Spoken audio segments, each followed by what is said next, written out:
Salut à toutes et à tous. Alors aujourd'hui, je vous propose une vidéo pour vous parler des erreurs à ne pas commettre quand on décide de partir en tant que fille ou garçon au pair. Voilà, je suis partie moi-même en tant que au pair pour une année à Londres. Je m'occupais là-bas de 3 enfants et j'ai répertorié quelques erreurs, voilà, qui peuvent nous permettre de passer un meilleur séjour, tout simplement. Alors, la première erreur pour moi, ce serait de ne pas savoir pourquoi on part en tant qu'au pair. Parfois, je sais qu'on arrive à un moment dans la vie où on peut se poser des questions et se dire bah tiens là j'ai un an où j'ai pas grand chose à faire, je suis pas inscrite à une formation, je trouve pas de travail ou simplement j'ai envie de changer d'air.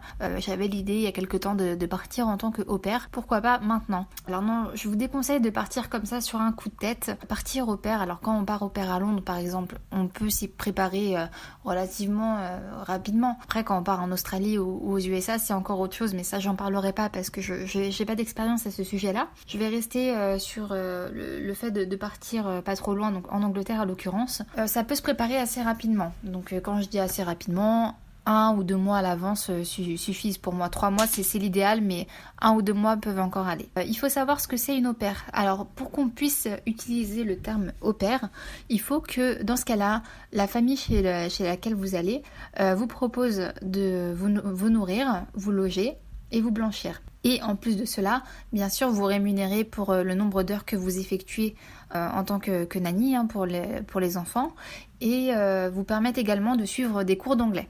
Si ces conditions-là ne sont pas réunies, on ne peut pas utiliser le terme d'au pair. C'est très précis à ce niveau-là. Donc voilà, faut savoir ce que c'est au pair. Vous partez pas en vacances, vous êtes employé et rémunéré pour une famille qui vous permet en même temps de perfectionner votre langue ou de suivre des cours à côté de ça. Quand on part en tant qu'au pair, je pense que c'est très important de se fixer des objectifs, de se fixer une durée. Et voilà, de s'y tenir pendant tout le temps du séjour. Si vous partez comme ça sur un coup de tête juste parce que vous voulez casser la routine ou parce que vous avez besoin de changer d'air, vous risquez de revenir très rapidement et c'est pas très sympa, donc ni pour vous parce que c'est une perte de temps, ni pour la famille parce que ça va engendrer tout un tas de démarches à refaire par la suite. Il y a des questions qu'il faut se poser également, je m'adresse à vous parce que c'était mon cas également. Si vous avez plus de 23 ans quand vous décidez de partir, demandez-vous si vous êtes capable de vous remettre dans la peau un peu d'une ado parce que vous allez intégrer une maison qui n'est pas la vôtre, vous serez sous les règles d'une famille qui n'est pas la vôtre également. Donc c'est-à-dire que si vous avez déjà eu votre indépendance, votre propre appartement, est-ce que vous êtes capable de retourner un peu à une vie voilà, où vous dictez pas vos lois, où vous faites pas ce que vous voulez entre parenthèses. Ça, c'est très important.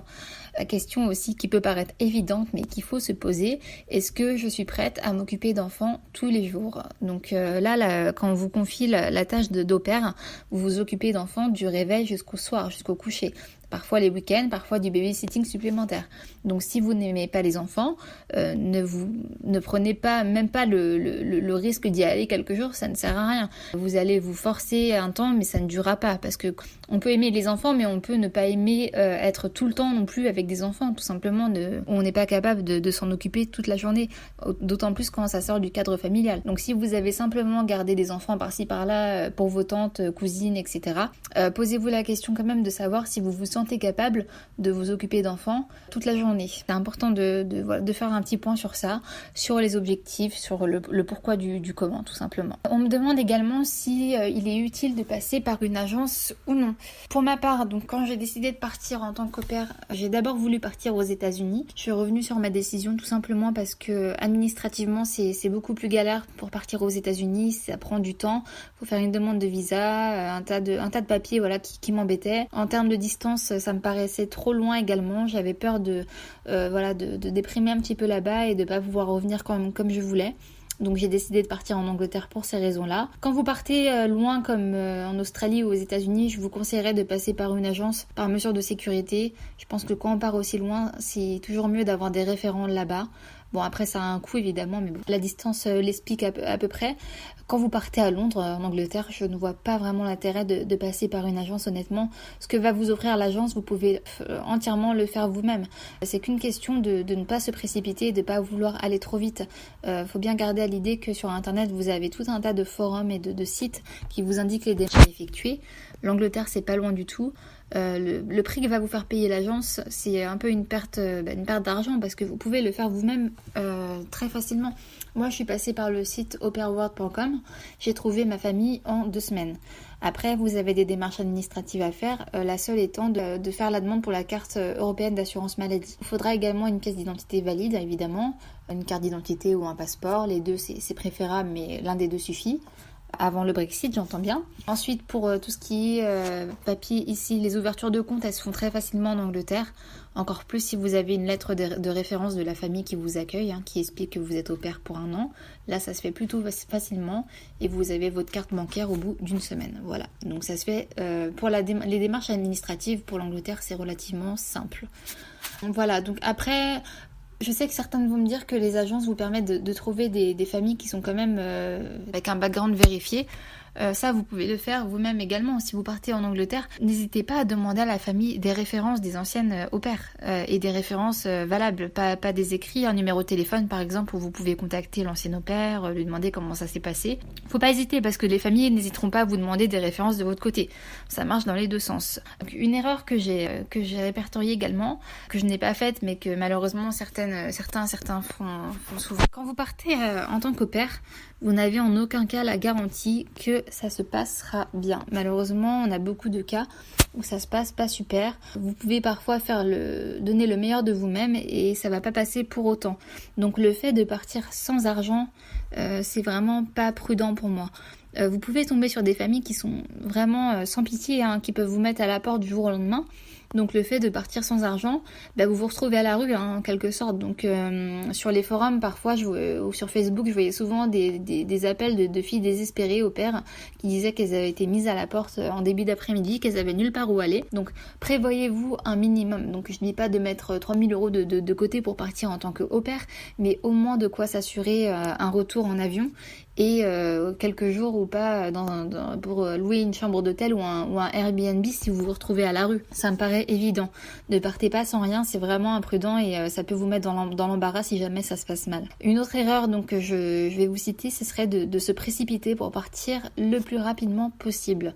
Donc ça rejoint un peu ma première idée. Quand on a envie de partir simplement et qu'on veut faire vite, non, ça c'est le meilleur moyen pour revenir aussi vite en fait. Si vous partez avec la première famille qui vous envoie une demande, là c'est très risqué. Quand on part en tant que au pair, il faut savoir où on va, avec qui, ce qu'on attend de vous clairement. C'est-à-dire le nombre d'enfants, le nombre d'heures par semaine que vous devez faire, combien vous allez être payé. Donc en général c'est autour de 100 pounds pour une semaine à Londres, en Angleterre. Est-ce que vous avez des vacances avec possibilité de rentrer chez vous? Comment vous pouvez étudier là-bas? Parce que si vous ne pouvez pas étudier l'anglais, vous n'êtes pas au pair. Est-ce qu'on vous demande de conduire? Combien d'heures? Et prenez pas ça à la légère parce que le fait de conduire plus d'1 heure par jour, je l'ai fait, je peux vous dire que c'est très très fatigant, surtout à Londres. Donc demandez bien si on attend de vous beaucoup de conduite, la situation de votre ville où vous êtes exactement. Si on vous dit que vous êtes à une demi-heure du centre-ville de Londres, demandez bien qu'est-ce qu'on entend par une demi-heure. Est-ce que c'est en voiture? Est-ce que c'est en train? Est-ce que c'est accessible en métro? Londres, c'est divisé en zones. Donc c'est un peu ça, le même système que les arrondissements, zone 1, 2, 3, 4, 5, 6, etc.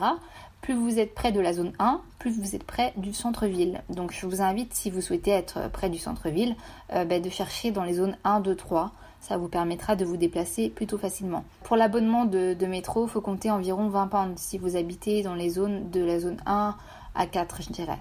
Au-delà, ça commence à faire loin et surtout ça commence à faire cher pour un budget qui est déjà pas très important. N'oubliez pas d'établir des règles aussi avec votre famille. Par exemple, tout simple, est-ce que vous pouvez sortir le soir? Que les enfants n'aient pas le droit d'aller dans votre chambre quand vous n'y êtes pas? Ça, c'est des détails, mais c'est très très important. C'est des règles de vie qu'il faut savoir établir.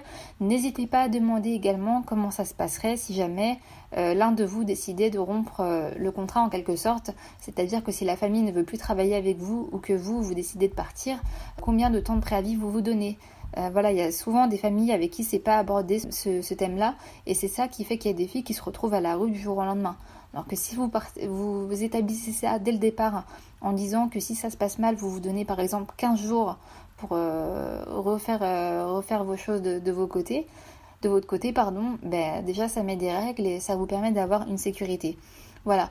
Quand vous partez en tant qu'au pair, n'imaginez pas que toutes les cartes sont dans les mains de la famille qui fait les recherches. C'est votre projet, donc il faut penser à vous avant quoi que ce soit. Une autre erreur à ne pas faire pour moi, ne faites pas copine-copine avec les familles, pardon. Avec les enfants, vous pouvez avoir des rapports qui sont plutôt très proches comme frères et sœurs, enfin presque. Mais avec les familles, n'entrez pas dans des relations amicales. Tout simplement parce que vous allez vous mettre dans des situations difficiles. Si la famille vous considère comme une amie, comment aller leur demander qu'ils vous payent des heures en plus que vous avez fait qui n'ont pas compté dans votre rémunération? Vous voyez ce que je veux dire? C'est quand même plus compliqué si vous établissez des liens vraiment amicaux avec la famille, après de parler d'aspects financiers, etc. Donc ça, après, l'amitié peut venir après le départ. Hein. J'ai des amis à moi qui sont restés en très très bons termes avec les familles. Et effectivement, c'en est devenu des rapports amicaux. Mais quand vous y êtes, n'oubliez pas que ces personnes-là vous rémunèrent et vous travaillez pour eux. Ça, il faut vraiment rester dans les limites. Voilà, n'oubliez pas de faire un point, ça aussi c'est important, sur le mode de vie de la famille. Posez des questions sur les parents, qu'est-ce qu'ils font dans la vie, quels sont leurs hobbies, est-ce qu'ils sortent le week-end, est-ce qu'ils sont sportifs, si vous l'êtes également, ça peut être important. Moi j'ai une mauvaise surprise par exemple, ce que je n'avais pas demandé, c'est que le papa travaillait effectivement, il travaillait de la maison. Donc niveau intimité, moi ça m'arrangeait pas tellement qu'il soit tout le temps là, tout le temps en train de vérifier ce que je faisais à manger ou ce que je faisais, etc. C'était un peu embêtant. Donc n'hésitez pas à poser un max de questions, vous n'en poserez jamais trop. C'est très important de le savoir avant. De même que quand un parent est là à la maison, niveau obéissance, les enfants ne réagissent pas du tout de la même manière. Si le papa et la maman est là, évidemment qu'ils n'ont pas envie de vous obéir, vous, une inconnue qui débarque de nulle part. Donc, posez beaucoup de questions sur le logement, votre chambre. N'hésitez pas à demander des photos. Est-ce que vous avez votre propre chambre, votre salle de bain? Comment est équipée la chambre? Est-ce que vous avez la Wi-Fi, la télé? La télé, même si ça n'a pas d'intérêt pour vous, en Angleterre, ça en a un qui est pas négligeable, c'est que ça vous apprend la langue. Le fait d'écouter, de regarder des programmes, ça vous habitue à l'accent. Et voilà, c'est pas négligeable. Donc demandez toujours le mode de vie, qu'est-ce qu'ils ont l'habitude de manger, etc. Ça peut paraître très indiscret, mais vous allez habiter un an là-bas, vous allez être nourri par la famille. Donc par exemple, si vous avez des restrictions alimentaires par rapport à, je sais pas, une religion ou au fait que vous êtes végétarienne, précisez-le également. C'est important pour les familles de le savoir. Voilà, parce que si vous êtes amené à cuisiner de la viande ou du porc alors que vous n'en mangez pas, ça peut être problématique. Donc ça, c'est des choses qu'il faut aborder avant.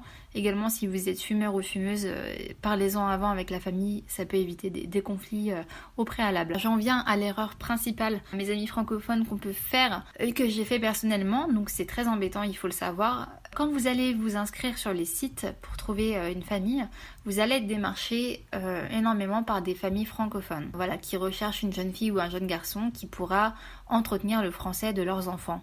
Ne faites pas l'erreur d'aller dans une famille francophone, tout simplement parce que vous allez passer à côté de votre objectif à vous, c'est-à-dire de revenir bilingue ou de parler un très bon anglais. Si vous allez dans une famille francophone, même s'ils vous disent qu'ils vous parleront en anglais et tout ça, non, ça sera pas possible et ça sera pas vrai parce que eux, ils cherchent l'intérêt de leurs enfants et c'est normal. Ils veulent que leurs enfants maintiennent leur français. Donc évidemment, s'ils ont une française sous leur toit, ils vous inviteront à parler en français et ils feront tout pour que vous parliez en français à la maison. Et puis évidemment, si vous cherchez vos mots, etc. en anglais, ça sera trop tentant de parler français s'ils le comprennent. Donc faites la démarche d'aller parler à des familles anglophones uniquement, même si vous demandent quelques notions de français pour leurs enfants, ça n'aura rien à voir et vous allez apprendre la langue beaucoup plus facilement et rapidement. Donc je pense que j'ai fait le tour des principales erreurs à éviter. Je dirais pour finir qu'une erreur qu'on peut faire également, c'est de ne pas communiquer. On arrive chez une famille, même si on a un rapport avec eux qui est spécial et qu'on est rémunéré pour notre travail, si quelque chose ne va pas, pour eux comme pour vous, il ne faut pas hésiter à communiquer. Le principal... je dirais le principal motif des disputes entre les familles et les au-pairs et le fait que ça se passe pas bien, c'est des problèmes de communication. Voilà, c'est des personnes qui gardent pour eux leurs problèmes et leurs rancœurs parfois. Et le fait de ne pas en parler, ça s'aggrave et ça se termine par un conflit. Alors que si au moindre problème, vous y allez, vous discutez avec, en tant qu'adulte, il n'y a pas de raison, ça se passera très bien. Voilà, donc j'espère que je ne vous ai pas fait peur avec ces petites erreurs à éviter. Non, c'est pas du tout pour vous dégoûter ou quoi que ce ce soit. C'est juste pour éviter des erreurs qu'on peut tous faire au départ parce qu'on ne sait pas forcément à quoi s'attendre. Et je pense que ça peut éviter pas mal de soucis une fois arrivé là-bas. Voilà, donc j'espère que ça sera utile pour ceux qui envisagent de partir en tant qu'au pair. N'hésitez pas si vous avez des questions dans les commentaires, je me ferai un plaisir de vous répondre.